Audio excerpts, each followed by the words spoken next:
사랑이라 믿었던 38년이 한순간에 무너졌습니다. 남편의 배신, 아이들의 눈물, 그리고 이혼이라는 날벼락. 하지만 절망의 끝에서 나는 깨달았습니다. 아직 늦지 않았다는 것. 내 이름으로 살 수 있는 인생이 남아 있다는 것. 남편이 떠난 자리, 나는 꽃을 심었습니다. 그리고 그 꽃은 나의 두 번째 인생을 피워냈습니다. 부산의 5월은 항상 아름다웠습니다. 바다가 보이는 아파트 베란다에서 이선영은 빨래를 널며 평범한 하루를 시작하고 있었어요. 63세의 그녀에게는 38년간 지켜온 일상이 있었습니다.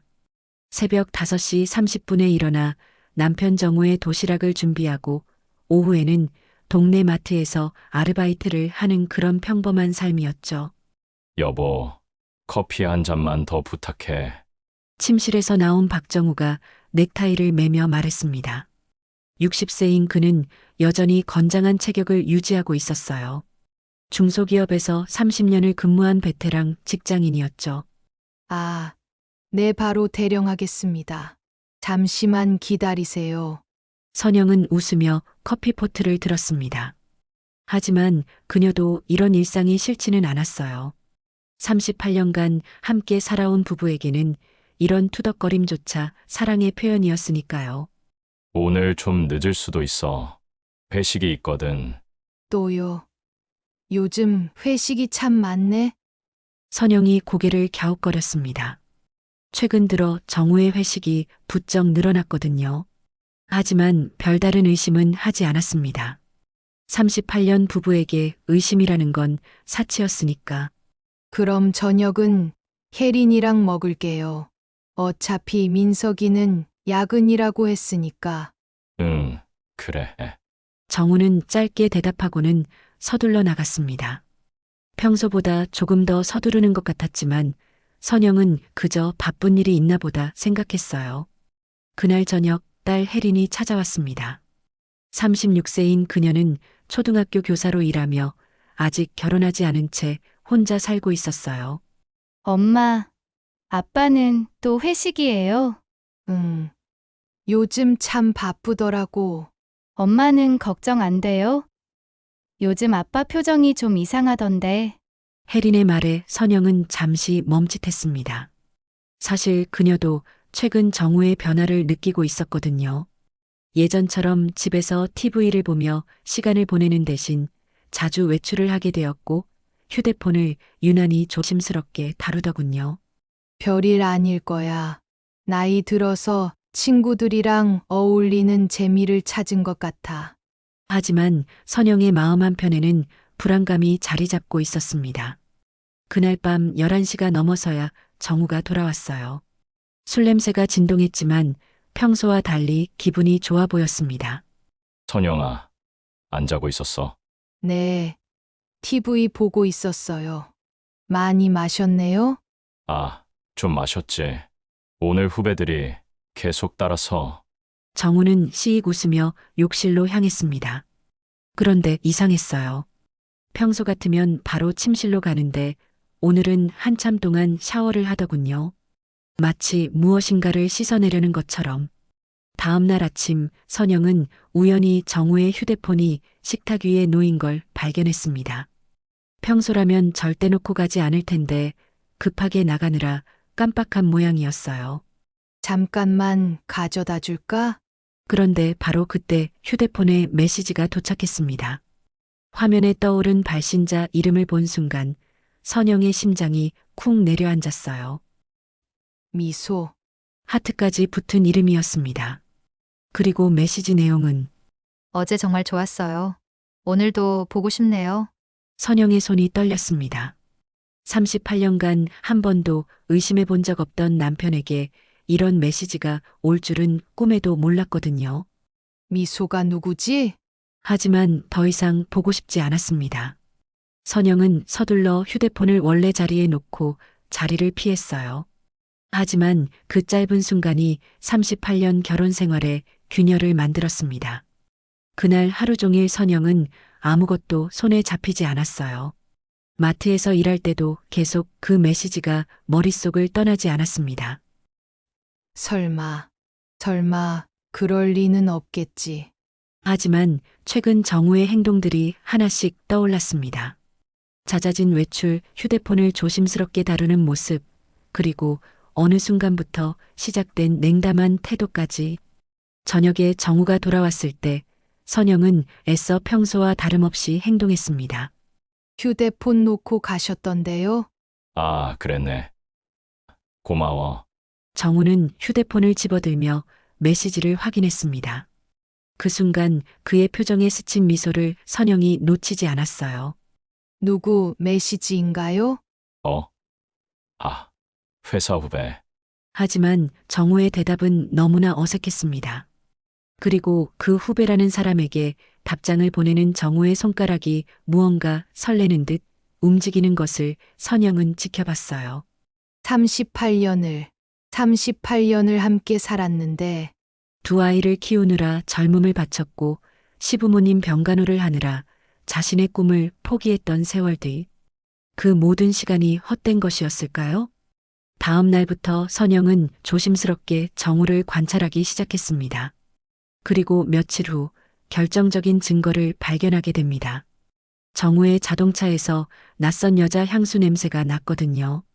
선영이 평생 사용해 본 적 없는 달콤하고 진한 향수 냄새였습니다. 당신, 솔직히 말해요. 어느 토요일 오후 선영은 마침내 용기를 냈습니다. 정우가 또다시 외출하려고 준비하는 모습을 보고만 있을 수가 없었거든요. 뭘 솔직히 말하라고. 정우는 넥타이를 매며 대수롭지 않게 물었습니다. 미소가 누구예요? 그 순간 정우의 손이 멈췄습니다. 넥타이를 매던 손이 딱 멈춰버렸어요. 미소가 누구냐고? 당신 휴대폰에 메시지 온 거 봤어요. 미소라는 사람이 보고 싶다고, 어제가 좋았다고. 선영의 목소리가 떨렸습니다. 하지만 더 이상 피할 수는 없었어요. 정우는 한참 동안 말이 없었습니다. 그리고 천천히 거울 앞에서 돌아서더니 선영을 바라봤어요. 알았구나. 당신, 정말 바람 피우고 있는 거예요? 바람. 그런 식으로 표현하지 마. 나는 진짜 사랑을 만났어. 정우의 대답은 선영이 예상했던 것보다 훨씬 차가웠습니다. 최소한 미안해한다거나 변명이라도 할 줄 알았는데 그는 오히려 당당했어요. 진짜 사랑이요? 그럼 우리 38년은 가짜였다는 거예요? 선영아, 우리 이제 나이도 많잖아. 서로 솔직해지자. 우리가 언제부터 사랑했어? 그냥 습관적으로 살아온 거 아냐? 선영은 할 말을 잃었습니다. 정우의 말에 일리가 있다고 생각되는 자신이 너무 서러웠어요. 그래도 38년을 함께 산 사이잖아요.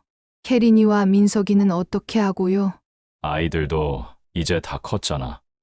혜린이는 36살이고 민석이는 33살이야. 언제까지 우리가 부모 역할만 하면서 살 거야? 정우는 점점 목소리를 높였습니다. 그 여자가, 미소가 누구예요?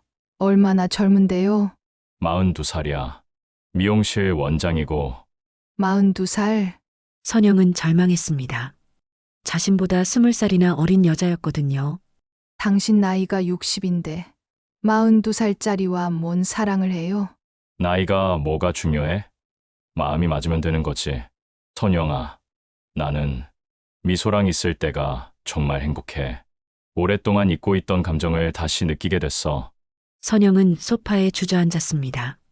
다리에 힘이 빠져서 더 이상 서 있을 수가 없었어요. 그럼 어떻게 하자는 거예요? 이혼해 줘. 정우는 망설임 없이 말했습니다. 이혼. 38년을 함께 살았는데 이혼하자고요? 선영아, 우리 서로에게 새로운 인생을 줘야 하지 않을까? 넌 나 없이도 충분히 잘 살 수 있어. 마트에서 일도 하고 있고 아이들도 있고. 새로운 인생이라니. 저는 63살이에요. 63살에 무슨 새로운 인생이 있다고요?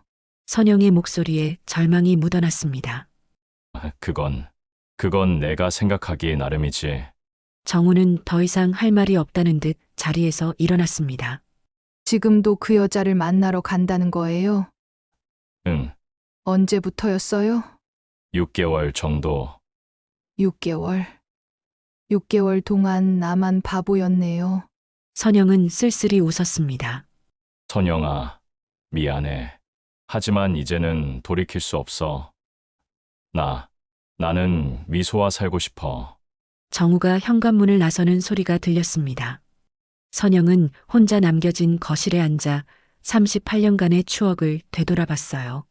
신혼집에서의 설렘, 첫째 혜린이를 낳던 날의 기쁨, 둘째 민석이가 태어나던 날의 감동, 그리고 두 아이를 키우며 보냈던 힘들지만 행복했던 시간들. 이 모든 게 다 헛된 거였을까? 선영은 눈물을 흘리며 혼잣말을 했습니다. 그리고 그날부터 38년 결혼 생활이 서서히 무너지기 시작했어요.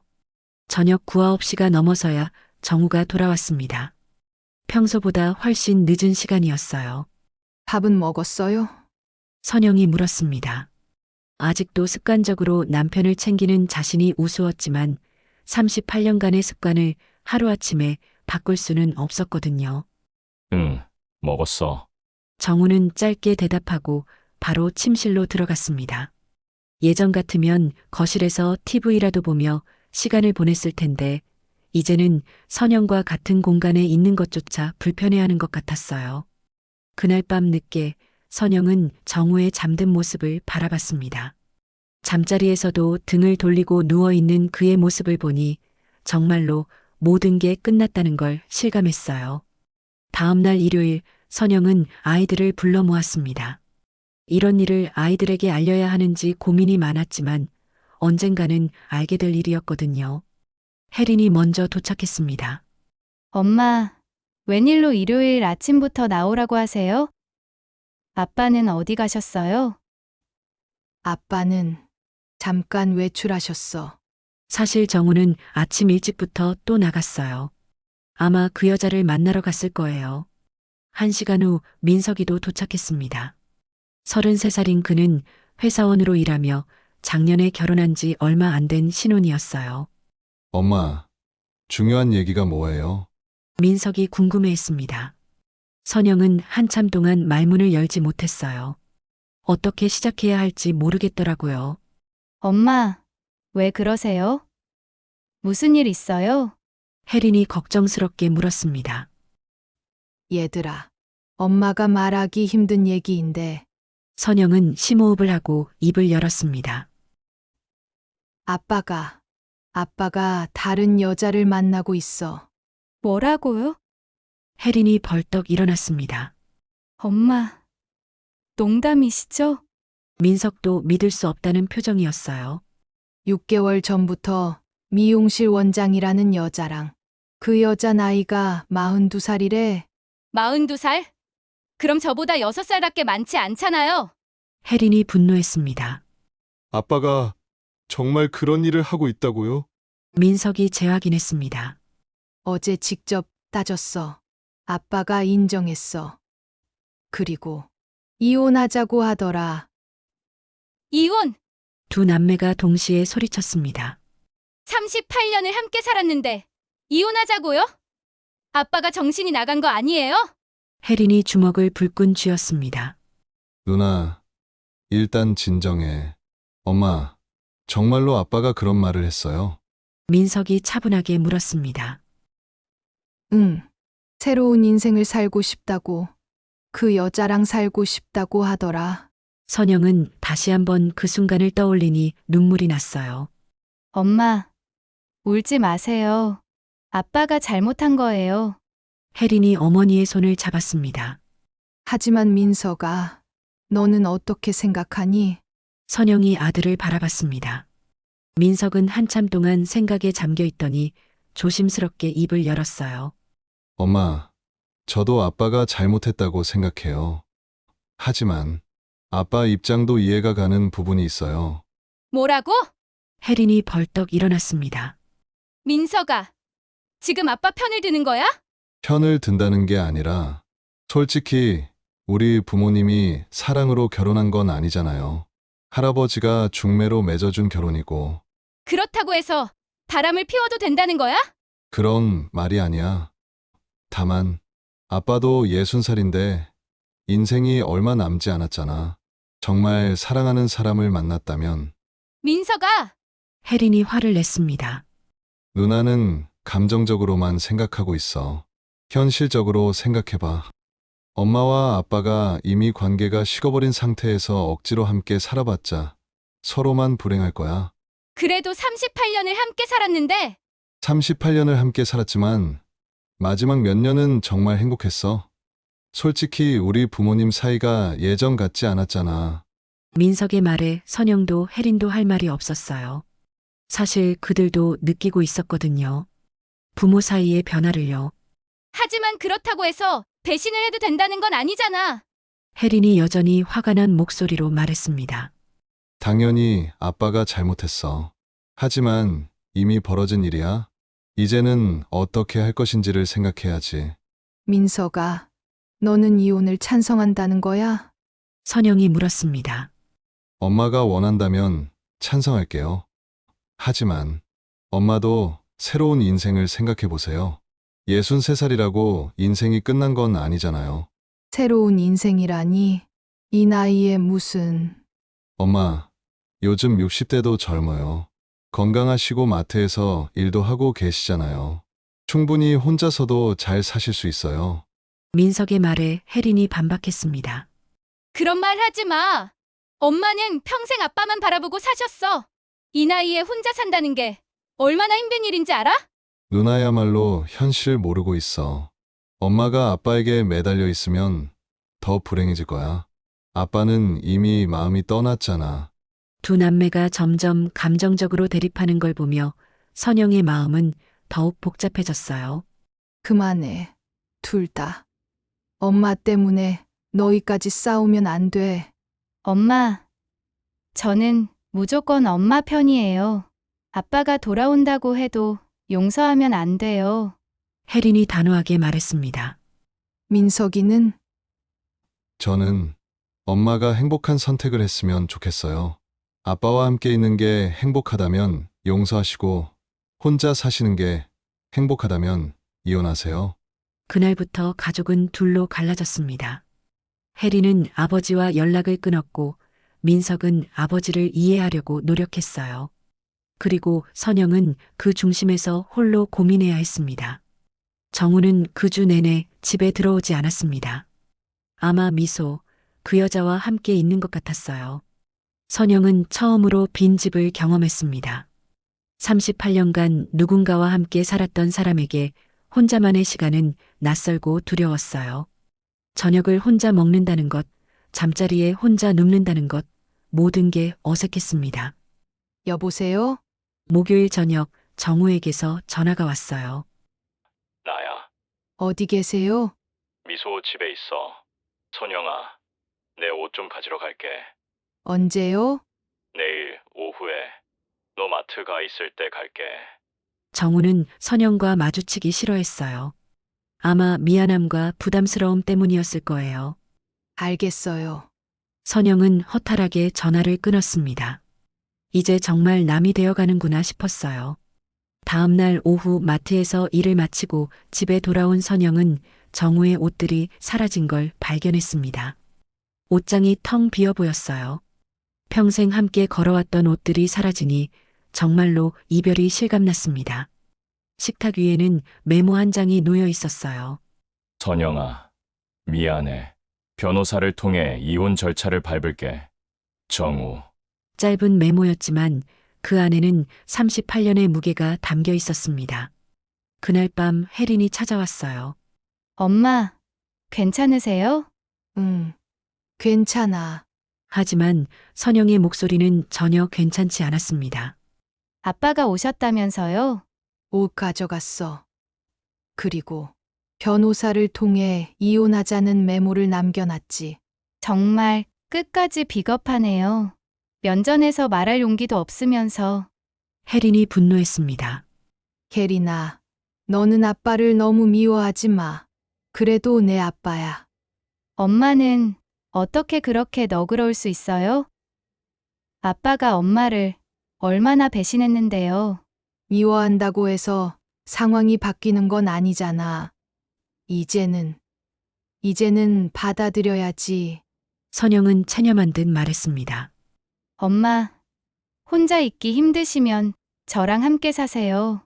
제 집으로 오시든지 아니면 제가 여기로 이사 올게요. 안 돼. 넌 내 인생이 있잖아. 결혼도 해야 하고, 결혼은 나중에 해도 돼요. 지금은 엄마가 더 중요해요. 혜린의 말에 선영은 따뜻함을 느꼈어요. 적어도 딸만은 자신의 편이라는 생각이 들었습니다. 주말에 민석이 찾아왔을 때는 분위기가 조금 달랐어요. 엄마, 아빠랑 통화했어요. 민석이 조심스럽게 말했습니다. 그래. 뭐라고 하던? 많이 힘들어 하시더라고요. 엄마한테 미안하다고, 하지만 돌이킬 수는 없다고. 그럼 그렇지.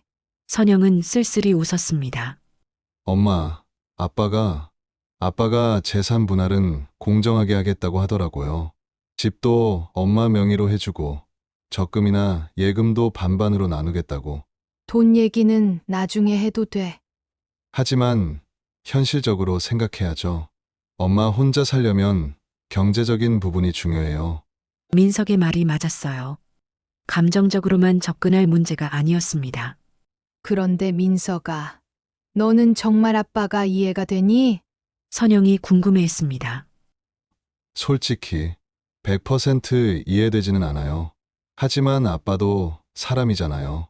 60년을 살면서 진짜 사랑이라는 걸 못 느껴봤다면 그 마음도 이해가 가는 부분이 있어요. 우리 38년은 사랑이 아니었다는 거야? 엄마, 제가 말하고 싶은 건 그게 아니에요. 다만 사람은 변하잖아요. 아빠도 변했고 엄마도 변했을 거예요. 그런 상황에서 새로운 감정을 느꼈다고 해서 무조건 나쁜 사람은 아니라는 뜻이에요. 민석의 말을 들으며 선영은 복잡한 심정이었습니다. 아들의 말에도 일리가 있다고 생각되는 자신이 이상했어요. 하지만 방법이 잘못됐어요. 솔직하게 말했어야 했는데 몰래 바람을 피운 건 분명히 잘못이에요. 그건 저도 인정해요. 아빠가 잘못했어요. 그날 저녁 선영은 혼자 남겨진 집에서 38년간의 결혼 생활을 되돌아봤습니다. 정말로 사랑이었을까요? 아니면 단지 습관이었을까요? 20대의 중매로 만나서 결혼했을 때 설렘은 있었지만 사랑이라고 할 수 있을까요? 아이들을 키우느라 바쁜 30대와 40대, 그때는 사랑보다는 생활이 우선이었어요. 50대에 들어서면서부터는 정말로 습관처럼 살았던 것 같기도 하고요. 38년 세월이 이렇게 허망하게 무너지다니. 선영은 혼잣말을 하며 눈물을 흘렸습니다. 하지만 이상하게도 마음 한편으로는 홀가분한 기분도 들었어요. 더 이상 누군가를 챙기지 않아도 되고 눈치를 보지 않아도 된다는 생각이 들었습니다. 한 달 후 정우 측 변호사로부터 이혼 조정 신청서가 도착했습니다. 선영도 변호사를 선임해야 했어요. 혜린이 소개해준 변호사와 만났습니다. 부인 결혼 기간이 38년이니까 재산 분할에서는 유리하실 거예요. 그리고 상대방의 불륜이 입증되면 위자료도 받을 수 있고요. 40대 중반의 여성 변호사가 설명했습니다. 위자료는 얼마나 받을 수 있을까요? 보통 3천만 원에서 5천만 원 선이에요. 하지만 이혼 사유가 상대방 불륜이니까 좀 더 받을 수도 있어요. 집은 어떻게 되나요? 집값이 얼마 정도 되세요? 6억 정도 할 거예요. 그럼 3억은 받으실 수 있어요. 아니면 집을 부인 명의로 하고 다른 재산으로 남편분이 보상을 받든지요. 선영은 복잡한 심정이었습니다. 38년의 사랑이 돈으로 계산되는 현실이 서러웠어요. 첫 번째 조정 기일이 잡혔습니다. 가정법원에 가는 길, 선영은 떨렸어요.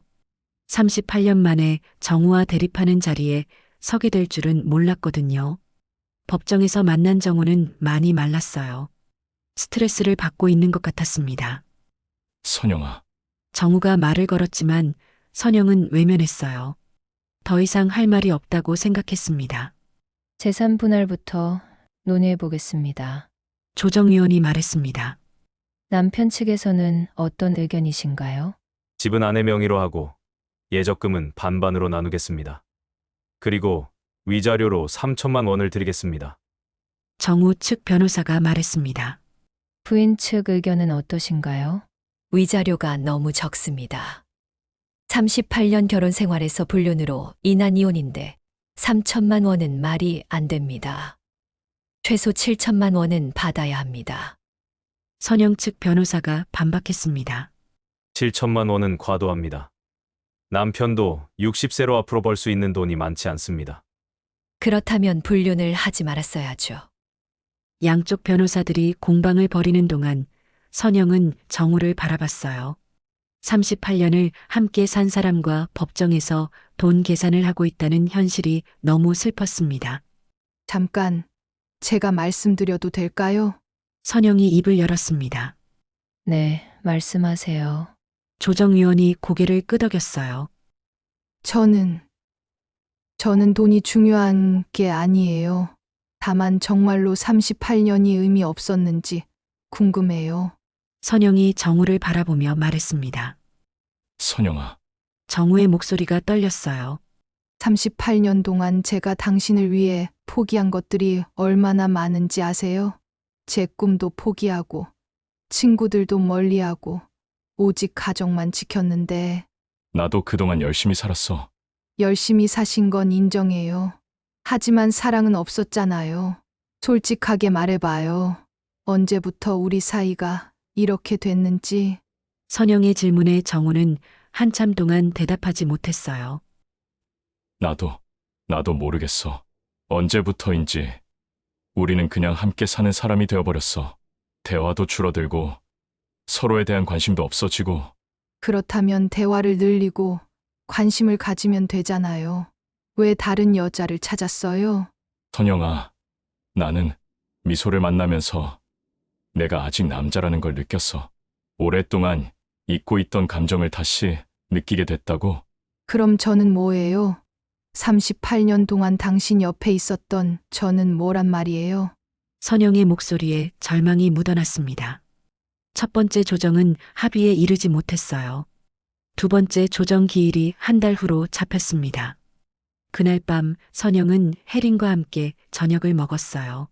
엄마, 오늘 어떻게 됐어요? 합의가 안 됐어. 위자료 문제 때문에 아빠가 얼마나 준다고 했는데요? 3천만 원. 3천만 원. 38년에 3천만 원이라고요? 한 해에 100만 원도 안 되네요. 말도 안 돼요. 혜린이 화를 냈습니다. 사실 돈은 중요하지 않아. 다만 우리 38년이 정말 의미 없었는지가 궁금해. 의미 있었어요. 엄마, 저와 민석이가 있잖아요. 우리가 엄마와 아빠의 38년 증명이에요. 혜린의 말에 선영은 조금 위로받았어요. 두 번째 조정을 준비하던 어느 날 선영에게 뜻밖의 전화가 왔습니다. 여보세요. 박정우 씨 부인이세요? 낯선 남자 목소리였어요. 네. 그런데 누구세요?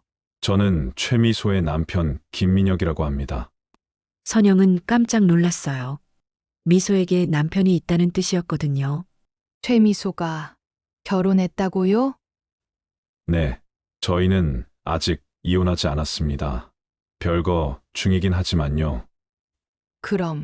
그럼 우리 남편이랑은 불륜 관계죠. 제 아내가 박정우 씨와 바람을 피우고 있는 거예요. 선영은 할 말을 잃었어요. 정우가 유부녀와 바람을 피우고 있었던 거예요.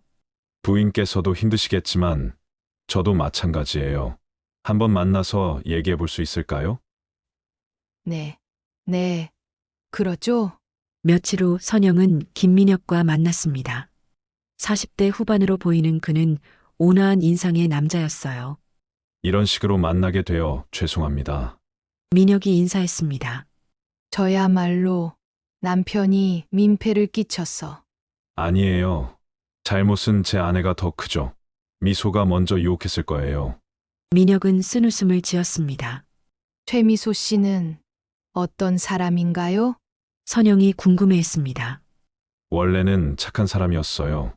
하지만 몇 년 전부터 변하기 시작했죠. 미용실 사업이 잘 되면서 욕심이 생긴 것 같아요. 그러면서 저를 무시하기 시작했고요. 그래서 별거 하시게 된 거예요? 네, 작년부터 따로 살고 있었어요. 그런데 최근에 미소가 다른 남자가 생겼다는 얘기를 들었죠. 그게 박정우 씨더라고요. 선영은 복잡한 심정이었어요. 정우도 속은 것 같았거든요. 그런데 왜 저에게 연락하셨어요? 미소가 박정우 씨에게 이혼했다고 거짓말을 했더라고요. 그래서 박정우 씨도 모르실 것 같아서요. 우리 남편이 모른다고요? 네, 미소는 이미 이혼한 사람처럼 행동하고 있어요. 하지만 법적으로는 아직 제 아내예요. 선영은 어이가 없었어요. 정우가 완전히 속고 있었던 거예요. 그럼 어떻게 하실 거예요? 저는 이혼할 생각이에요. 더 이상 미소와 살 수 없거든요. 하지만 그 전에 박정우 씨가 진실을 알아야 한다고 생각해요. 제가 남편에게 말해야 하나요? 꼭 그럴 필요는 없어요. 제가 직접 말할 수도 있고요. 민혁의 제안에 선영은 고민했어요. 정우가 진실을 안다면 어떤 반응을 보일까요? 부인은 어떻게 하실 생각이세요? 이혼하실 건가요? 저도 잘 모르겠어요. 38년을 함께 살았는데 쉽게 결정할 수 없어요. 저는 부인께 조언을 드리고 싶어요. 진짜 사랑하는 사람이라면 이런 식으로 배신하지 않아요. 박정우 씨는 단지 새로운 자극을 원했던 것뿐이에요. 민혁의 말이 가슴에 와 닿았어요. 그럼 언제 남편에게 진실을 말씀하실 건가요? 이번 주 안에 할게요. 더 이상 미소의 거짓말을 방치할 수는 없으니까요. 그 주 금요일 정우에게서 전화가 왔어요. 목소리가 많이 상해 있었습니다. 선영아, 나야. 네, 미소가 아직 결혼한 상태래. 네, 선영은 모르는 척했어요. 미소 남편이라는 사람이 찾아왔어. 아직 이혼 안 했다고. 미소가 나한테 거짓말했다고. 정우의 목소리에 절망이 묻어났습니다. 그럼 어떻게 할 거예요? 나 완전히 바보였어. 미소가 나를 이용한 거였어. 왜요? 미소가 이혼할 때 재산 분할 받을 생각이었대. 그런데 남편이 가진 게 별로 없으니까 나한테서 돈을 받아낸 다음에 남편과 이혼하려던 거였어. 선영은 할 말이 없었어요. 정우도 피해자였던 셈이니까요. 선영아, 나 정말 잘못했어. 미안해. 정우가 울먹이는 소리가 들렸어요. 지금 어디 계세요? 집 앞이야. 들어가도 될까? 선영은 잠시 망설였다가 대답했습니다. 들어오세요. 30분 후 정우가 집에 들어왔어요. 완전히 초췌해진 모습이었습니다. 선영아, 정말 미안해. 정우는 현관에서부터 사과했습니다. 들어와서 앉아요. 선영이 차갑게 말했어요. 나 정말 바보같이 속았어. 미소가 나를 완전히 이용한 거였어. 정우는 소파에 주저앉으며 고개를 떨구었어요. 그래서 어떻게 할 거예요? 미소와는 끝났어. 더 이상 볼 일도 없고. 그럼 이제 어쩌자는 거예요? 이혼 얘기는 어떻게 하고요? 선영의 질문에 정우는 한참 동안 대답하지 못했어요. 선영아, 나 다시 기회를 줄 수 없을까? 기회요? 우리 다시 시작해보자. 내가 정말 잘못했어. 정우의 말에 선영은 복잡한 심정이었어요. 38년을 의미 없다고 말한 사람이 당신이에요. 이제 와서 다시 시작하자고요? 그때는 내가 정신이 없었어. 미소한테 완전히 빠져 있었고. 그럼 지금은 정신이 돌아왔다는 거예요. 그 여자가 당신을 배신해서? 선영의 말이 날카로웠어요. 그런 게 아니야. 미소와 헤어지면서 깨달았어. 진짜 소중한 게 뭔지. 소중한 게 뭔데요? 우리 가정이야. 너와 혜린이, 민석이. 이게 내 진짜 가족이야. 정우는 간절하게 말했습니다. 당신이 미소를 만나기 전에는 우리가 가족이 아니었나요? 그때는 왜 소중하지 않았죠? 선영의 질문에 정우는 할 말이 없었어요. 선영아, 나이 들어서 한 번의 실수야. 제발 용서해줘. 한 번의 실수라고 하기에는 너무 큰 상처를 받았어요. 6개월 동안 거짓말하면서 바람 피운 게 한 번의 실수예요? 그건 내가 정말 잘못했어. 정우가 무릎을 꿇었어요. 선영아, 제발, 우리 다시 시작하자. 앞으로 정말 잘할게. 일어나요. 무릎 꿇는다고 해서 달라지는 건 없어요. 선영은 냉정했습니다. 그럼 어떻게 해야 용서해 줄 거야? 용서는 시간이 지나면 할 수도 있어요. 하지만 다시 시작하는 건 다른 문제예요. 왜? 우리 38년을 함께 살았잖아. 그 38년 동안 저는 계속 혼자였어요. 당신은 일에만 몰두했고, 저는 집안일과 아이들 뒷바라지만 했고, 언제부터인가 우리는 같은 집에 사는 남남이 됐어요. 선영의 말에 정우는 반박하지 못했어요. 사실이었거든요. 그럼 이제부터는 달라질 수 있잖아. 내가 변할게. 변한다고요? 60살에 어떻게 변해요? 사람은 쉽게 변하지 않아요. 변할 수 있어. 정말로 변할 수 있다고. 정우가 목소리를 높였습니다. 당신이 미소를 만났던 것도 변화를 원해서였잖아요. 새로운 자극, 새로운 감정을 원했던 거잖아요. 그런 당신이 이제 와서 평범한 결혼 생활로 돌아갈 수 있을까요? 선영의 말이 핵심을 찔렀어요. 선영아, 저도 이번 일로 많이 생각해 봤어요. 우리가 정말 사랑했는지 아니면 그냥 습관적으로 살았는지. 결론이 뭐야? 사랑도 있었지만 마지막 몇 년은 정말 습관이었던 것 같아요. 서로에 대한 관심도 없었고 대화도 줄어들었고. 정우는 고개를 끄덕였어요. 인정할 수밖에 없었습니다. 그럼 우리는 어떻게 해야 하지? 모르겠어요. 시간을 두고 생각해 봐야겠어요. 그날 밤 정우는 집에서 잤어요. 하지만 부부는 각자의 방에서 잤습니다.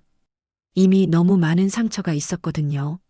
다음 날 아침 혜린이 찾아왔다가 아버지를 보고 놀랐어요. 아빠, 왜 여기 있어요? 캐리나, 엄마, 아빠를 받아들이신 거예요? 혜린이 걱정스럽게 물었습니다.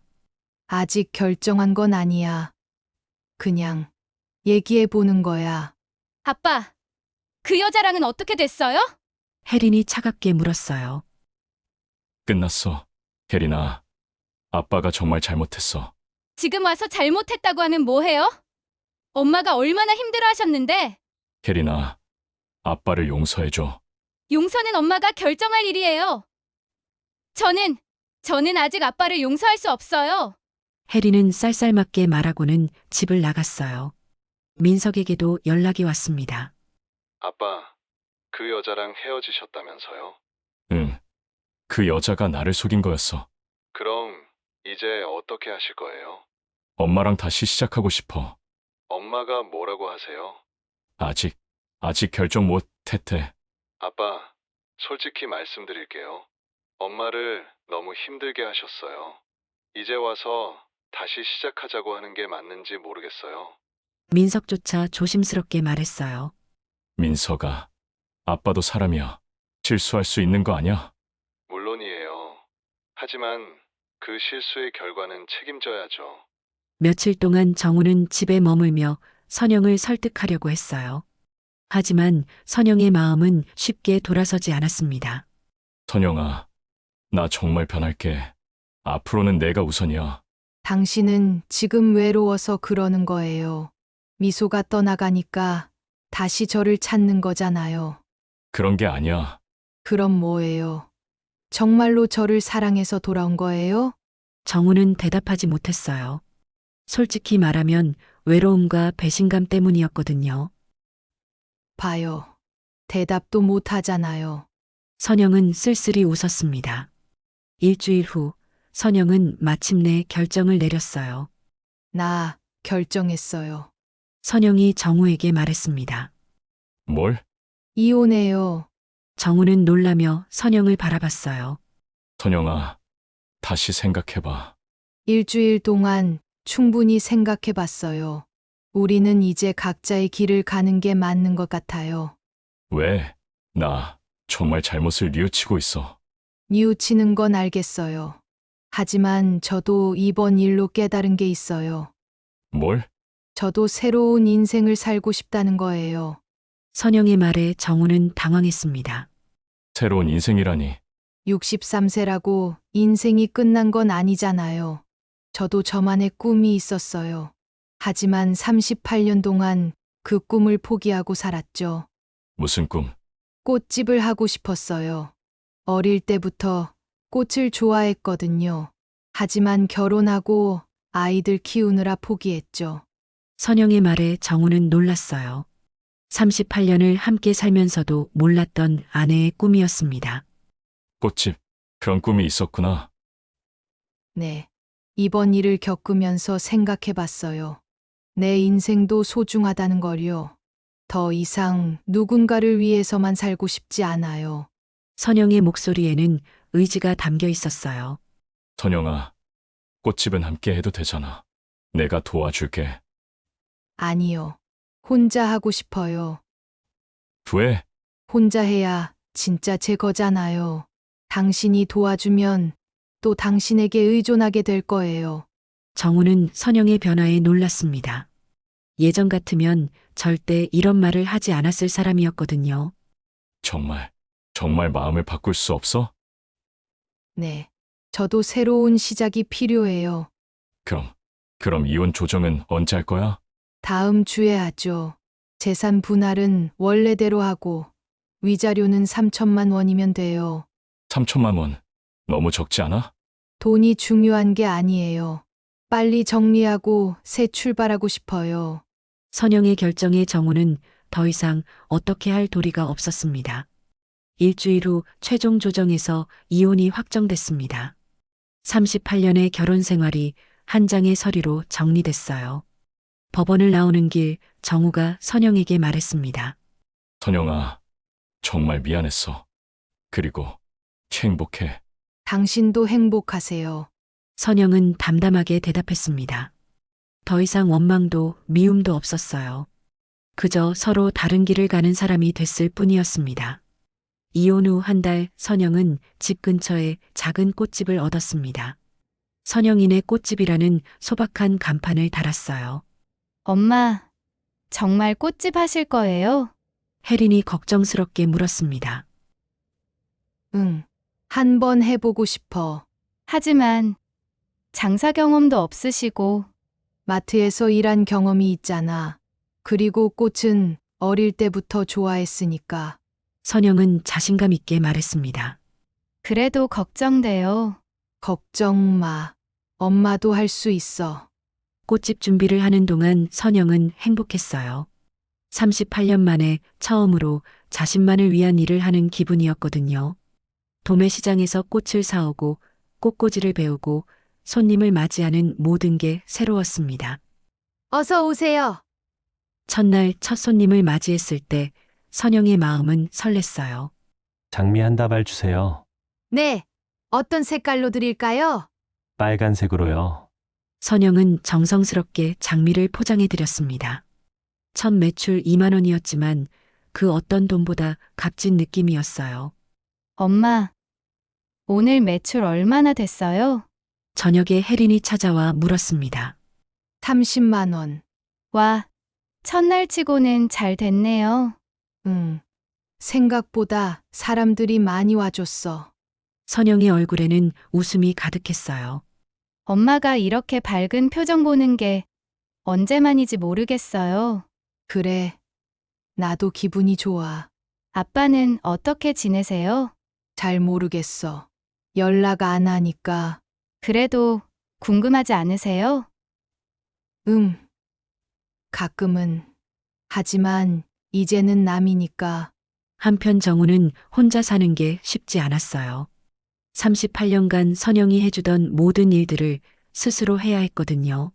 형님, 많이 힘들지? 직장 동료가 물었습니다. 혼자 사는 게 이렇게 힘든 줄 몰랐어. 그럼 다시 돌아가면 되잖아. 선영이가 받아주질 않아. 이혼까지 해버렸으니까 그런데 그 미용실 원장은 어떻게 됐어? 연락 끊었어. 결혼한 여자였다니까. 정우는 후회했지만 이미 늦었어요. 몇 개월 후 정우는 우연히 선영의 꽃집 앞을 지나게 됐습니다. 간판을 보고 깜짝 놀랐어요. 선영이네, 꽃집. 정우는 멀리서 꽃집을 바라봤습니다. 선영이 손님들과 웃으며 얘기하는 모습이 보였어요. 38년간 함께 살면서 본 적 없는 밝은 표정이었습니다. 저렇게 행복해 보이는구나. 정우는 선영에게 다가가지 못하고 그냥 돌아섰어요.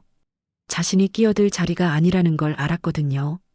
가을이 되면서 선영의 꽃집은 단골 손님들도 생기고 매출도 안정됐어요.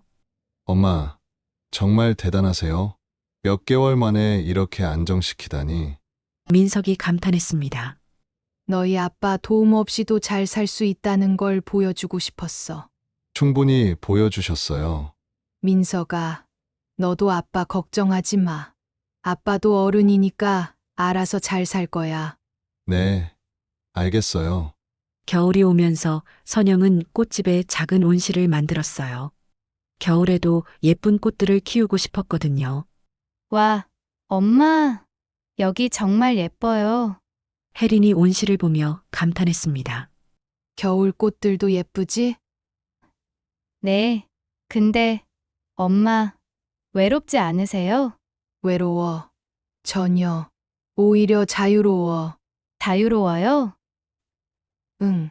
누구 눈치 보지 않아도 되고, 내가 하고 싶은 대로 할 수 있어서. 선영의 대답에 혜린은 놀랐어요. 엄마가 이런 생각을 하실 줄 몰랐어요. 나도 살면서 배우는 거야. 혼자라는 게 외로움이 아니라 자유라는 걸. 새해가 되고 선영의 꽃집은 1주년을 맞았습니다. 작은 기념 파티를 열었어요. 축하해요. 엄마, 혜린과 민석이 케이크를 가져왔습니다. 고마워. 엄마, 1년 전을 생각하면 정말 많이 변하셨어요. 민석이 말했습니다. 그래. 어떻게. 더 밝아지시고, 자신감도 생기시고, 뭔가 진짜 엄마 자신을 찾으신 것 같아요. 맞아요. 예전에는 항상 누군가를 위해 사시는 것 같았는데, 이제는 엄마 자신을 위해 사시는 것 같아요. 혜린도 동의했습니다. 너희들 말을 듣고 보니 정말 그런 것 같네. 나도 내가 이렇게 변할 줄 몰랐어. 선영은 뿌듯해했어요. 아빠는 어떻게 지내는지 알아? 선영이 조심스럽게 물었습니다. 가끔 연락해요. 많이 후회하고 계세요. 민석이 대답했습니다. 그래도 지금이 좋아. 서로에게 좋은 기억으로 남는 게 나을 것 같아. 엄마가 현명하세요. 그날 밤 선영은 혼자 꽃집에 남아 있었어요. 1년 전 이맘때를 떠올려 봤습니다. 정우의 배신을 알게 됐던 그날 세상이 무너지는 것 같았었죠. 하지만 지금은 달랐습니다. 매일 아침 꽃집에 와서 꽃들과 인사하고 손님들을 맞이하고 저녁에는 내일 일을 계획하는 일상이 행복했어요. 38년. 정말 긴 시간이었지. 선영은 혼잣말을 했습니다. 하지만 그 시간도 무의미하지는 않았어. 혜린이와 민석이가 있잖아. 선영은 꽃들을 바라보며 미소 지었어요. 그리고 이제는 내 시간이야. 창밖으로 눈이 내리기 시작했어요. 하얀 눈송이들이 꽃집 유리창에 닿았다가 녹아내렸습니다. 새로운 시작이야. 선영은 내일 아침에 새로 들어올 꽃들을 생각하며 집으로 돌아갔습니다. 걸음걸이가 가벼웠어요. 봄이 되면서 선영의 꽃집에는 더 많은 손님들이 찾아왔습니다. 결혼식 꽃장식 주문도 들어오고 개업 화환 주문도 늘어났어요. 엄마, 이제 정말 사업자 같으세요. 혜린이 웃으며 말했습니다. 그래. 나도 그런 기분이야. 새로 온 꽃들 정말 예뻐요. 응. 봄꽃들은 특히 예쁜 것 같아. 선영은 튤립을 정리하며 말했습니다. 엄마, 요즘 정말 행복해 보여요. 행복해. 정말 행복해. 63세에 새로운 인생을 시작하신 거네요. 나이는 숫자일 뿐이야. 중요한 건 마음이지. 그때 꽃집 문이 열렸어요. 낯선 남자 손님이었습니다. 어서 오세요. 선영이 인사했습니다. 안녕하세요. 장미 한 다발 주문하려고 왔는데요. 네. 어떤 색깔로 드릴까요? 흰색으로 부탁드려요. 긴 장미 한 다발이요. 언제 필요하세요? 지금 가져가려고요. 선영은 예쁜 흰 장미들을 골라서 포장했어요. 누구에게 드리는 거예요? 제 부인 무덤에요. 오늘이 기일이거든요. 아, 그러세요. 선영은 더욱 정성스럽게 포장했습니다. 부인분이 흰 장미를 좋아하셨나 봐요? 네. 평생 꽃을 좋아했어요. 꽃집을 하고 싶어 했는데 결국 못하고 가셨죠. 남자의 말에 선영은 가슴이 찡했어요. 그럼 더욱 의미 있는 선물이겠네요. 감사합니다. 남자가 꽃을 들고 나간 후 선영은 생각에 잠겼어요. 나는 운이 좋았구나. 늦었지만 내 꿈을 이룰 수 있어서. 저녁에 혜린이 찾아왔어요. 엄마, 오늘 무슨 일 있었어요? 표정이 특별해 보여요. 특별한 손님이 있었어. 선영은 오늘 있었던 일을 얘기해 줬어요. 그분 부인도 꽃집을 하고 싶어 하셨대. 하지만 못하고 돌아가셨다고. 그래서 엄마가 생각이 많아지신 거예요? 응.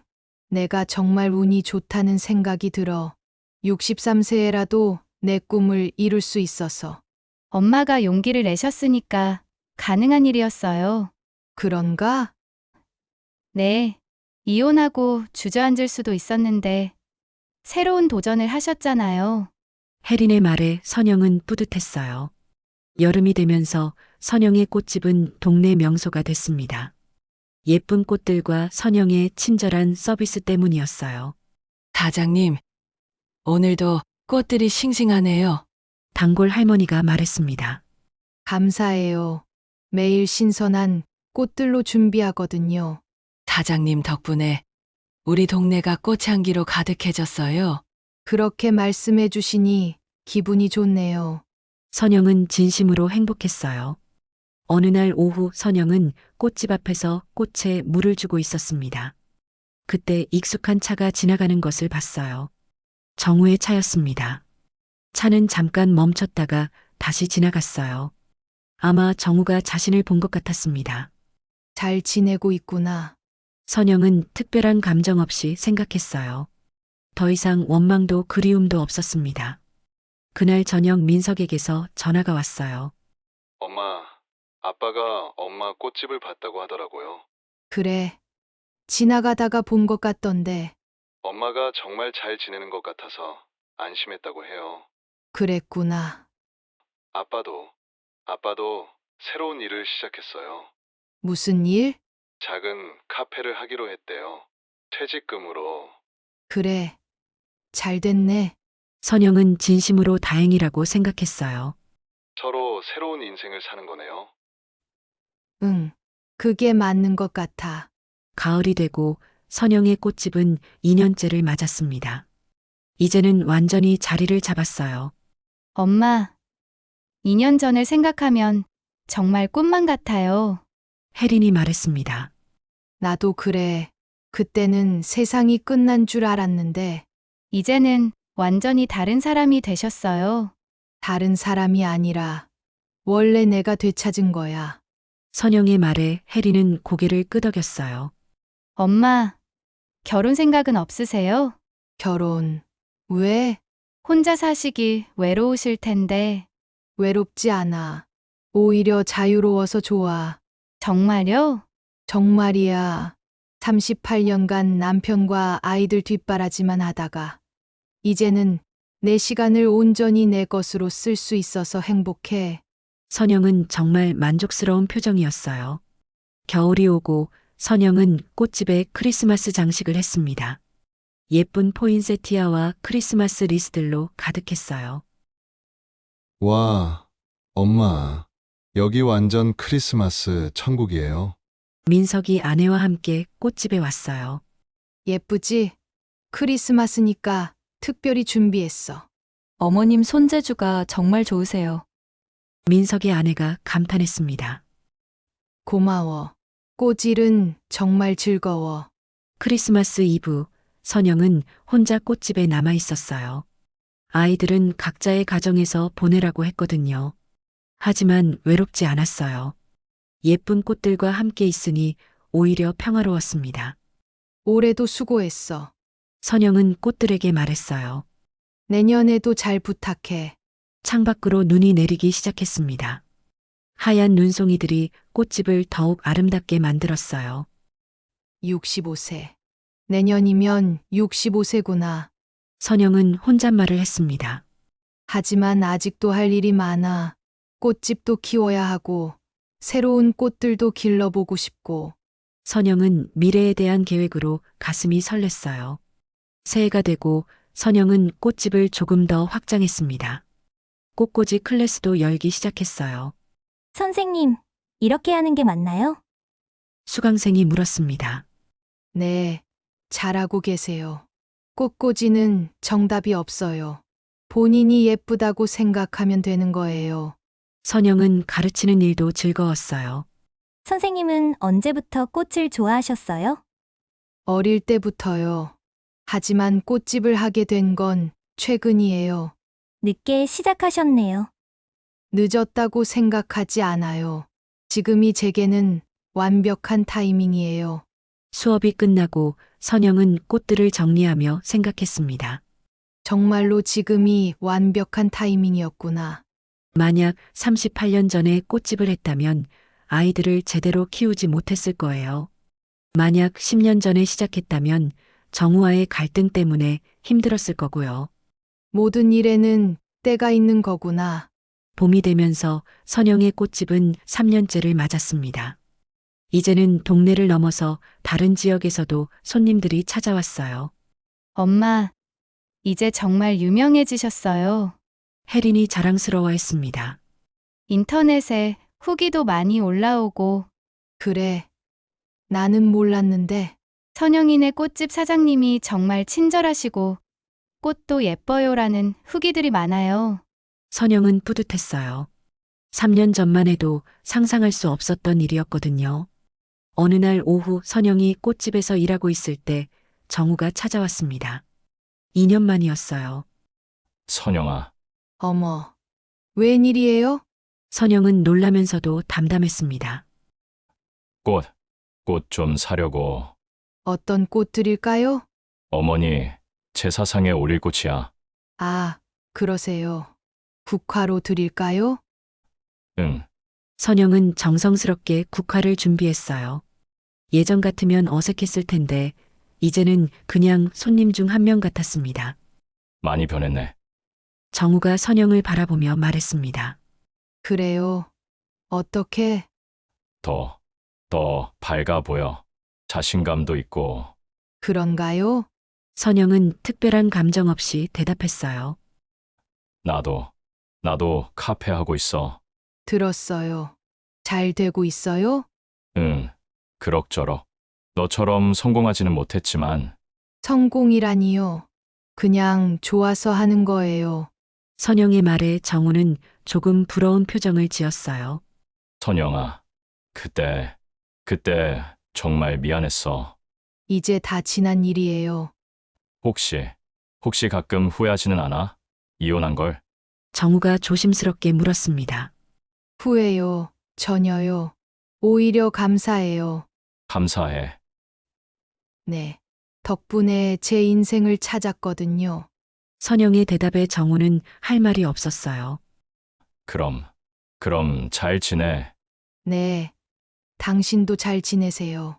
정우가 꽃을 들고 나간 후 선영은 평온했습니다. 더 이상 아픔도 그리움도 없었어요. 정말로 다 끝났구나. 선영은 마음속으로 중얼거렸습니다. 그해 여름 혜린이 결혼한다는 소식을 전했어요. 엄마, 저 결혼해요. 정말. 누구랑? 학교 동료 선생님이에요. 3년 정도 사귀었어요. 그래. 왜 이제 말해? 엄마가 힘들어하실 때라서 말 못했어요. 선영은 미안했어요. 딸이 자신을 배려해서 좋은 소식을 숨기고 있었다니. 언제 결혼해? 가을에요. 엄마, 결혼식 꽃장식 맡아주실 거죠? 당연하지. 우리 딸 결혼식인데. 선영은 기뻤어요. 딸의 결혼식 꽃장식을 직접 할 수 있다니. 혜린의 결혼식 날 선영이 준비한 꽃장식은 정말 아름다웠어요. 와, 엄마, 정말 예뻐요. 우리 딸 결혼식이니까 특별히 정성껏 했어. 자동께서 직접 하셨어요? 정말 전문가 같으세요. 혜린의 시어머니가 감탄했습니다. 감사합니다. 꼬질이 취미예요. 결혼식이 끝나고 혜린이 선영의 손을 잡았어요. 엄마, 정말 고마워요. 제 인생에서 가장 아름다운 하루였어요. 우리 혜린이가 행복하면 엄마도 행복해. 엄마도 정말 행복해 보여요. 3년 전과는 완전히 다른 사람 같아요. 그래. 좋은 쪽으로 변한 거지? 네, 정말 좋은 쪽으로요. 더 당당하고, 더 자신감 있고. 그날 밤 선영은 혼자 집에 돌아와 하루를 되돌아봤어요. 딸의 결혼식에서 꽃장식을 담당한다는 것, 3년 전만 해도 상상할 수 없었던 일이었습니다. 정말 많이 변했구나. 가을이 지나고 겨울이 오면서 선영의 꽃집은 4년째를 맞았습니다. 이제는 완전히 안정된 사업이 되었어요. 엄마, 올해 매출이 어때요?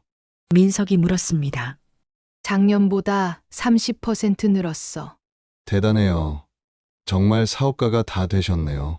사업가까지는 아니고 그냥 좋아서 하는 일이 잘 풀린 거지. 하지만 선영도 뿌듯했어요. 자신의 힘으로 이룬 성과였거든요. 엄마, 이제 정말 혼자서도 충분히 잘 사실 수 있다는 걸 증명하신 거예요. 그런 것 같아. 처음에는 두려웠는데 지금은 혼자인 게 더 편해. 어떤 점에서요? 모든 결정을 내가 할 수 있다는 점이요. 누구 눈치 보지 않고 내가 원하는 대로 살 수 있어서. 선영의 말에 민석은 감동했어요. 엄마가 이렇게 강한 분인 줄 몰랐어요. 나도 몰랐어. 38년 동안 누군가에게 의존해서 살다가 혼자가 되니까 이런 힘이 생기더라고. 새해가 되고 선영은 66세가 됐습니다. 하지만 전혀 늙었다는 생각이 들지 않았어요. 오히려 매일이 새롭고 활기찼습니다. 새해 복 많이 받으세요. 단골 손님들이 인사를 건넸습니다. 감사해요. 올해도 예쁜 꽃들로 여러분을 맞이하겠습니다. 선영은 환하게 웃으며 대답했어요. 꽃집 꾸미기도 더욱 세련되게 하고 새로운 꽃 종류도 들여놨습니다. 특히 다육이 코너를 만들어서 젊은 손님들도 많이 찾아왔어요. 사장님, 다육이 키우기 어려워요? 젊은 여성 손님이 물었습니다. 전혀요. 물만 적당히 주시면 됩니다. 그리고 햇빛이 있는 곳에 두시고요. 그럼 저도 키울 수 있을까요? 당연하죠. 다육이는 초보자도 쉽게 키울 수 있어요. 선영은 친절하게 설명해 줬습니다. 젊은 손님들과 대화하는 것도 즐거웠어요. 봄이 되면서 선영은 새로운 도전을 시작했습니다. 플로리스트 자격증을 따기로 한 거예요. 엄마, 66세에 자격증 공부를 하시게요? 혜린이 놀랐습니다. 나이가 뭐가 중요해? 배우고 싶으면 배우는 거지. 하지만 시험이 어렵다던데요. 어려우면 어려운 대로 열심히 하면 되지. 선영은 의욕적이었어요. 몇 달간 열심히 공부한 결과 선영은 플로리스트 자격증을 땄습니다. 66세의 늦은 나이였지만 기쁨은 더욱 컸어요. 엄마, 정말 대단하세요. 축하해요, 할머니. 아이들과 손자까지 모두 축하해줬습니다. 이제 진짜 전문가가 됐네. 선영은 자격증을 바라보며 뿌듯해했어요. 자격증을 딴 후 선영의 꽃집은 더욱 유명해졌습니다. 전문성을 인정받게 된 거죠. 부산에서 손꼽히는 플로리스트시라면서요? 새로운 손님이 찾아와서 말했습니다. 과찬이세요. 그냥 좋아서 하는 일이에요. 하지만 선영은 속으로 기뻤어요. 자신의 실력을 인정받는다는 것이 이렇게 뿌듯한 일인 줄 몰랐거든요. 여름이 되고 선영은 꽃집 5주년을 맞았습니다. 작은 기념 행사를 열었어요. 5년. 정말 빨리 갔네. 엄마, 5년 동안 정말 많이 이루셨어요. 민석이 감탄했습니다. 이룬 게 뭐가 있어. 그냥 좋아하는 일을 한 것뿐인데. 그게 가장 큰 성취예요. 좋아하는 일을 하면서 살 수 있다는 것. 그런가? 선영은 생각해 봤어요. 정말로 자신이 좋아하는 일을 하면서 살고 있었습니다. 매일 아침 일어나는 것이 즐겁고 꽃집에 가는 것이 기대됐어요. 맞는 것 같아. 나 정말 행복하게 살고 있어. 그날 저녁 혜린이 신혼집에서 전화를 걸어왔어요. 엄마, 오늘 5주년 행사 어땠어요? 좋았어. 단골 손님들이 많이 와주셔서.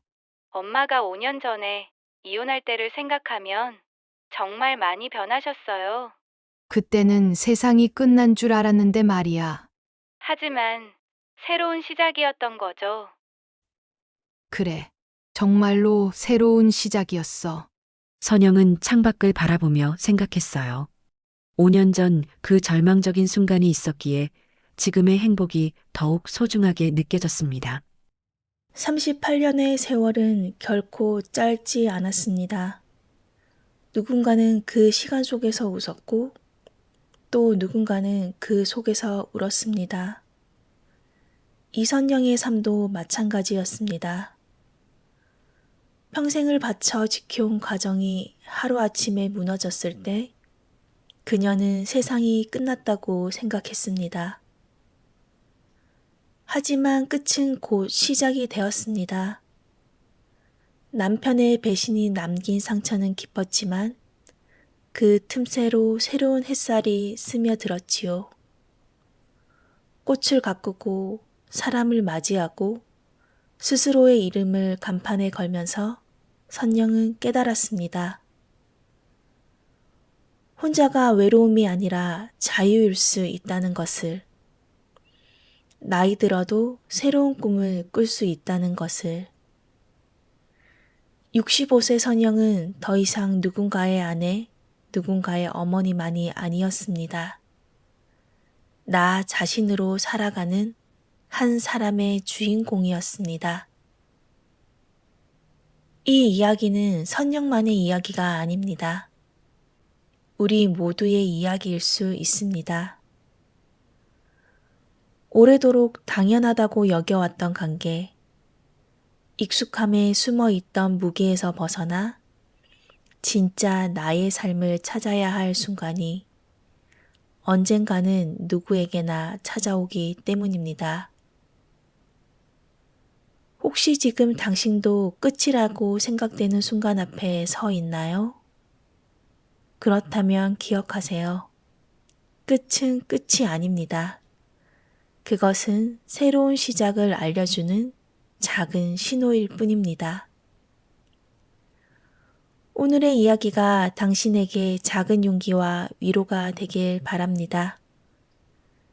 그리고 부디 당신의 두 번째 봄도 아름답게 피어나기를 기도합니다. 혹시 이야기가 마음에 드셨다면 구독과 좋아요 꼭 눌러주세요. 다음에도 더 감동적인 이야기로 찾아뵙겠습니다. 안녕히 계세요.